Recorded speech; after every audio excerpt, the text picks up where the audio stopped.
Audie Murphy was born Audie Leon Murphy on June 20, 1925, in Kingston, Texas.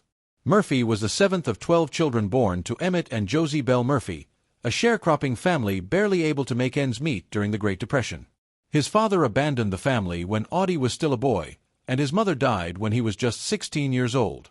Orphaned and with only a fifth-grade education, Murphy was forced to leave school and take on various odd jobs to support his younger siblings.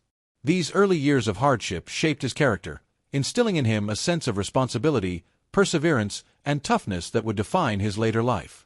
Murphy enlisted in the U.S. Army in 1942 after being rejected by the Navy and Marine Corps for being too small and underweight. Standing only 5 feet 5 inches tall and weighing just over 110 pounds, he was an unlikely candidate for battlefield glory. However, his physical stature belied his incredible courage and leadership. Over the course of World War II, Murphy served with distinction in campaigns across North Africa, Italy, France, and Germany. He quickly earned a reputation for bravery, tactical brilliance, and fierce dedication to his fellow soldiers. On January 26, 1945, near Holtzwihr, France, Murphy single-handedly held off an entire company of German troops for over an hour despite being wounded and outgunned. He climbed onto a burning tank destroyer and used its .50 caliber machine gun to mow down enemy forces, calling in artillery strikes at the same time. This act of unbelievable valor earned him the Medal of Honor, the highest U.S. military award, at just 19 years old. By the end of the war, Murphy had received every U.S. combat award for valor available at the time, including the Distinguished Service Cross, 2 Silver Stars, the Bronze Star, and 3 Purple Hearts. In total, he received 33 awards and decorations from the United States and Allied nations, making him the most decorated American soldier of World War II. Post-war struggles and career in Hollywood. Returning home a national hero, Murphy struggled deeply with the psychological scars of war. He suffered from what was then called battle fatigue, now recognized as post-traumatic stress disorder, PTSD. Despite these internal battles, he used his fame to raise awareness of veterans' issues and the need for mental health support, becoming one of the first public figures to speak openly about the emotional toll of combat. Murphy transitioned to a career in Hollywood where he found success as an actor. He starred in more than 40 films, most notably To Hell and Back, 1955, a biographical war film based on his own memoir of the same name. In a rare and powerful performance, Murphy played himself, recreating his wartime experiences for the silver screen. The film was a box office hit and cemented his status as both a war hero and a movie star. Although he often played roles in westerns and war dramas, Murphy never saw himself as a great actor. He approached acting with the same humility that characterized his entire life. He also dabbled in songwriting, penning several country and western songs, some of which were recorded by top artists of the day, including Dean Martin and Charley Pride. In 1957, the rising star Murphy landed a memorable role as the Utica Kid in the classic western Night Passage, sharing the screen with legendary actors James Stewart and Dan Duryea. This film marked an important milestone in Murphy's career, showcasing his ability to hold his own alongside some of Hollywood's biggest names and further cementing his place in the popular western genre that was captivating audiences at the time. The year 1959 proved to be a particularly prolific and defining period for Murphy. He dazzled moviegoers in not one but 3 different westerns, each highlighting a unique facet of his acting talent. In The Wild and the Innocent, Murphy starred opposite the charming Sandra Dee, their on-screen chemistry breathing fresh life into the narrative of innocence meeting wilderness. Alongside his acting, Murphy stepped behind the scenes as an uncredited co-producer on the stark black-and-white drama Cast a Long Shadow, collaborating with the renowned Walter Mirisch, a partnership that demonstrated his growing influence in Hollywood beyond just performing. But it was in No Name on the Bullet, a taut and suspenseful film where Murphy portrayed a hired killer, that critics truly took notice. The movie received widespread acclaim, praised for its atmospheric storytelling and Murphy's intense, layered performance, which helped elevate his reputation as a versatile and compelling leading man in the Western canon. Murphy's talents were not confined solely to the big screen. In 1960, he captivated television audiences as well, starring alongside the legendary Thelma Ritter in an episode of Startime titled The Man. This appearance showcased Murphy's ease and charisma in the emerging medium of television, broadening his appeal to an even wider audience. Beyond his acting pursuits, Murphy's sense of civic duty and patriotism shone through in the early 1960s when he lent his time, talent, and star power to support the United States Army's The Big Picture television series. For 3 episodes, he not only appeared but also served as a trusted face of the military's efforts to communicate with the public. His dedication was recognized in 1960 when he was awarded the prestigious Outstanding Civilian Service Medal. The highlight was the episode Broken Bridge, in which Murphy traveled to military installations across Germany, Italy, Turkey, and the American Southwest in New Mexico, showcasing cutting-edge military technology and weaponry, thereby blending entertainment with real-world significance. During this era, Murphy's creative collaborations blossomed, especially with writer Claire Huffaker, who penned the screenplays for 2 of Murphy's major 1961 films, 7 Ways from Sundown and Posse from Hell. These projects solidified Murphy's status as a leading figure in Western cinema, working with talented storytellers who crafted narratives perfectly suited to his rugged yet nuanced style. Another influential partnership was with Willard W. Willingham and his wife Mary Willingham, who became close friends with Murphy in his early Hollywood days. Together, they embarked on a series of projects that showcased a dynamic professional synergy. Willard produced Murphy's 1961 television series Whispering Smith and also co-wrote the screenplay for Battle at Bloody Beach that same year, blending gritty storytelling with thrilling action. Their collaboration continued through the mid-1960s with Bullet for a Bad Man, 1964, and Arizona Raiders, 1965, 2 films that further defined Murphy's legacy in the Western genre. The Willinghams as a team crafted the screenplay for Gunpoint and wrote the script for 40 Guns to Apache Pass in 1967, which would be Murphy's final starring lead in a Western film. Murphy even expanded his horizons internationally by filming Trunk to Cairo in Israel in 1966, showing his willingness to take on diverse and challenging roles beyond traditional American settings. One of the most pivotal relationships in Murphy's career was his connection with director Bud Boeticher, which began in an unexpected place, a boxing gym. Murphy had requested to be Boeticher's boxing partner at Terry Hunt's athletic club, an encounter that sparked a creative partnership lasting nearly 2 decades. This led to Murphy starring in the title role of Boeticher's first Western, The Cimarron Kid in 1951, a film that would lay the foundation for future collaborations. Their bond endured, and in 1969, Boeticher wrote the script for A Time for Dying, which would be Murphy's last film, a poignant capstone to their long professional relationship.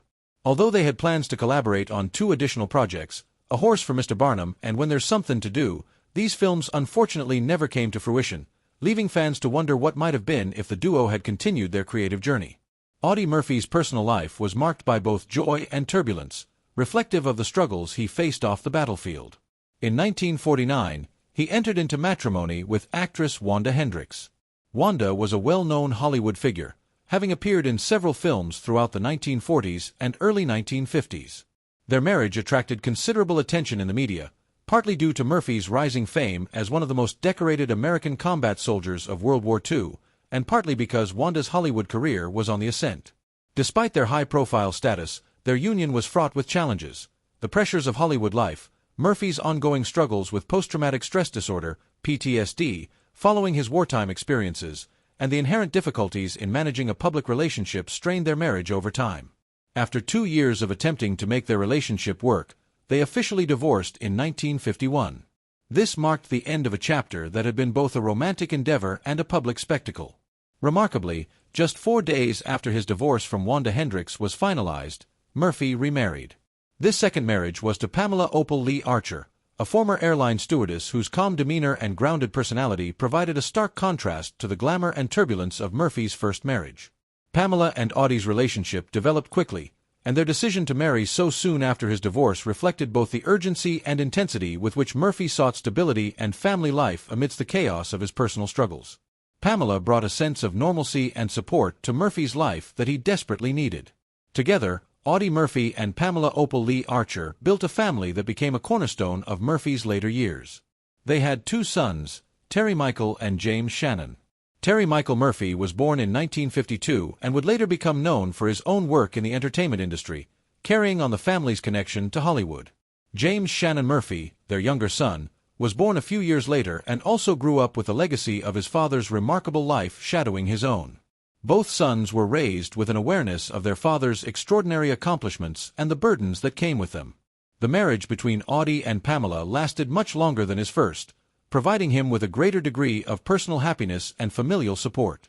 Pamela's role in Murphy's life extended beyond that of a wife. She was a confidant who helped him navigate the often overwhelming pressures of fame, trauma, and public expectations. Despite the many challenges Audie faced, including chronic pain and emotional scars from the war, his family remained a stabilizing force. The presence of his sons and the relative steadiness of his marriage to Pamela represented a significant contrast to his earlier years and gave Murphy a semblance of peace and normalcy. For decades, the circumstances surrounding the death of Audie Murphy, one of America's most decorated World War II heroes and a celebrated Hollywood actor, have been shrouded in intrigue, speculation, and unanswered questions. The story of Murphy's life, rising from an impoverished Texas farm boy to a war hero whose bravery became legendary, is well known. But what truly happened on the day he died has long remained a perplexing mystery that left his fans, family, and historians alike searching for clarity. Recently, new evidence and investigative breakthroughs have emerged, finally offering a definitive explanation. But the truth, sadly, is far darker and more troubling than anyone hoped.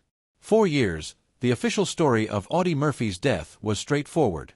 On May 28, 1971, Murphy died in a tragic plane crash in Brush Mountain near Catawba, Virginia. The private plane he was riding in, a small twin-engine Aero Commander, went down in bad weather while flying low over mountainous terrain. Official reports attributed the crash to pilot error and poor visibility, an unfortunate accident that ended the life of a national hero at just 45 years old.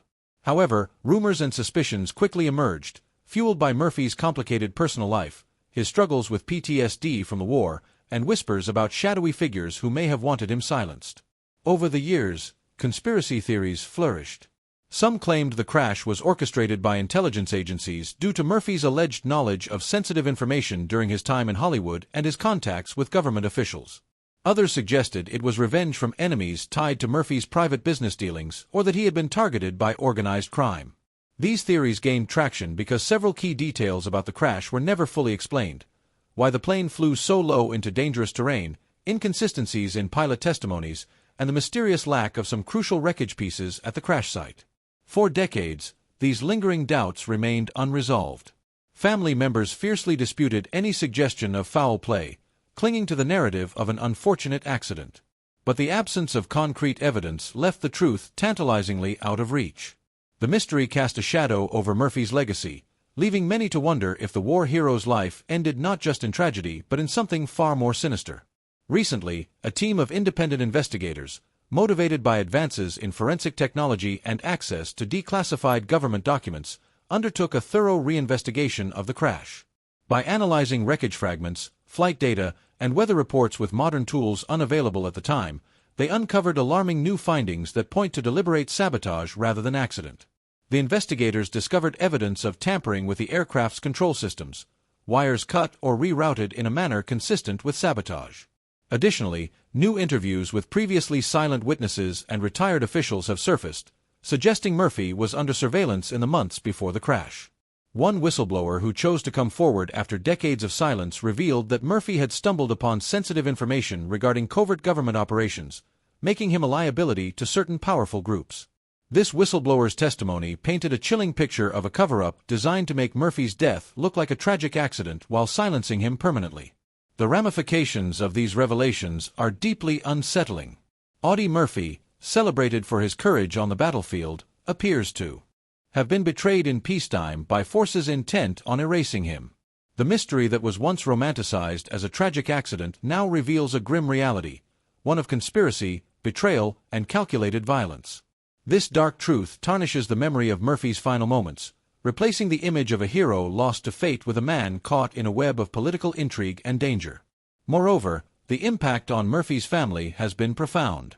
For years, they struggled with grief and unanswered questions. Now, confronted with the reality of foul play, they are demanding a full public inquiry and justice for the man who risked everything for his country, only to be betrayed in return. Historians and military experts alike are revisiting Murphy's legacy, grappling with how this new understanding fits into the broader context of Cold War America, Hollywood's ties to government agencies, and the often hidden dangers faced by public figures who crossed certain lines.